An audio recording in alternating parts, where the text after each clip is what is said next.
Shalom Bapak Ibu Saudara-saudari terkasih di dalam Kristus Yesus dimanapun kita berada, untuk menguatkan kita melakukan segala aktivitas kita sepanjang hari ini. Marilah terlebih dahulu kita merenungkan firman Tuhan. Untuk itu kita berdoa. Terima kasih ya Tuhan untuk hari baru yang masih Tuhan percayakan bagi kami untuk kami jalani. Sebelum kami melakukan segala aktivitas kami, terlebih dahulu kami mau merenungkan firman Tuhan. Tuhanlah yang berkuasa di dalam hati dan pikiran kami. Di dalam Yesus Kristus kami berdoa. Amin. Firman Tuhan bagi kita pada hari ini diambil dari Lukas pasal 15 ayat 7. Aku berkata kepadamu, demikian juga akan ada sukacita di sorga karena satu orang berdosa yang bertobat, lebih daripada sukacita karena 99 orang benar yang tidak memerlukan pertobatan. Demikian firman Tuhan. Bapak Ibu Saudara-saudari terkasih dalam Tuhan Yesus Kristus, pada umumnya kita manusia menilai segala sesuatu berdasarkan keuntungan dan rugi. Misalnya ketika kita kehilangan satu barang milik kita, itu tidak akan menjadi masalah ketika ada yang menggantikannya. Tetapi disinilah perbedaan kepemilikan yang kita miliki dengan apa yang Tuhan miliki. Kita mungkin kadang menganggap sesuatu itu tidak begitu berharga.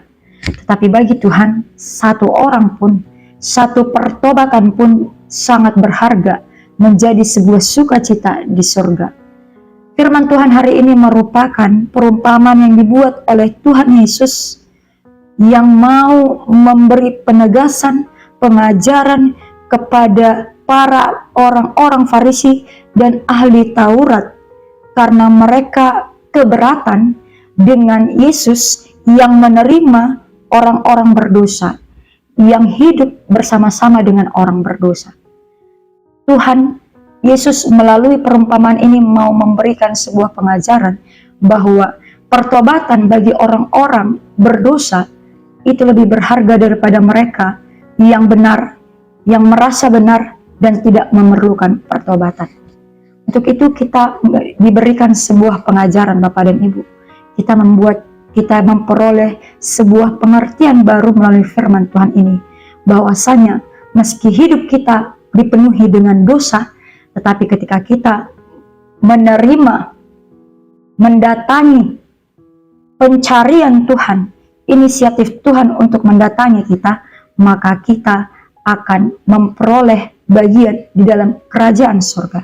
Dan itulah yang menjadi sukacita Allah ketika ada orang-orang yang berdosa mengalami pertobatan di dalam kehidupan kita, kehidupan setiap orang yang percaya kepadanya.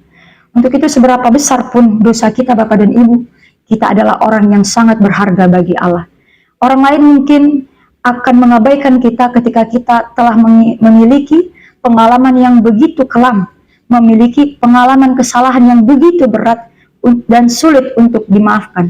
Tetapi Tuhan adalah Tuhan yang Maha Pengampun, yang selalu memiliki pintu yang terbuka bagi kita untuk bertobat.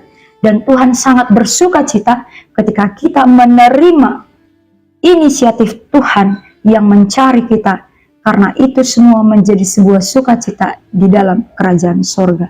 Untuk itu Bapak dan Ibu, kita pun sebagaimana Tuhan Yesus yang adalah pengampun dan bersuka cita atas setiap pertobatan, marilah menjadi orang yang turut menjadi pengampun dalam kehidupan kita. Tidak ada kesalahan yang sangat sulit untuk kita maafkan ketika hati kita benar-benar kita buka untuk memaafkan orang lain, kesalahan orang lain bagi kita.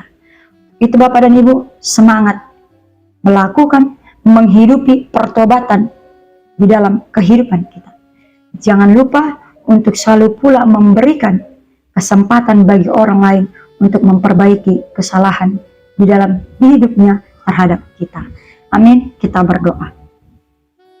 Terima kasih ya Tuhan untuk firman-Mu yang mengingatkan kami betapa berharganya kami bagi Tuhan, betapa berharganya pertobatan setiap orang yang percaya kepada Tuhan, betapa berharganya dan menjadi sebuah sukacita di surga ketika ada satu orang bertobat daripada 99 orang yang hidup di dalam kebenaran dan tidak memerlukan pertobatan. Untuk itu ya Tuhan, ajarkanlah kami semakin memperbarui hidup kami ke arah yang lebih baik lagi. Tuntunlah kami dengan Roh Kudus Tuhan, supaya kami dimampukan untuk mengalami pertobatan setiap harinya. Ingatkan kami ya Tuhan, supaya kami tidak selalu mengulang kesalahan yang sama di dalam kehidupan kami. Bapa di dalam surga, kami juga berdoa untuk setiap aktivitas kami sepanjang hari ini. Tuhanlah kiranya yang memberikan kami kekuatan dan ketulusan hati ketika kami boleh melakukan segala pekerjaan kami. Tuhanlah yang mendahului setiap langkah kaki kami dan pekerjaan tangan kami, sehingga segala pekerjaan kami boleh berkenan bagi Tuhan. Kami berdoa untuk setiap orang percaya yang berada di dalam keadaan sakit. Tuhanlah kiranya menjadi penyembuh bagi mereka. Bagi mereka yang berduka, memiliki beban pikiran yang berat, Tuhanlah yang memberikan kepada mereka kekuatan dan petunjuk, sehingga mereka boleh menghadapi segala pergumulan dan masalah mereka di dalam nama Tuhan Yesus Kristus. Terima kasih ya Bapa, ampuni kami akan segala dosa kami. Di dalam Yesus Kristus kami berdoa. Amin. Semangat menjalani aktivitas Bapak dan Ibu, tetap menjaga kesehatan. Tuhan Yesus memberkati kita. Horas.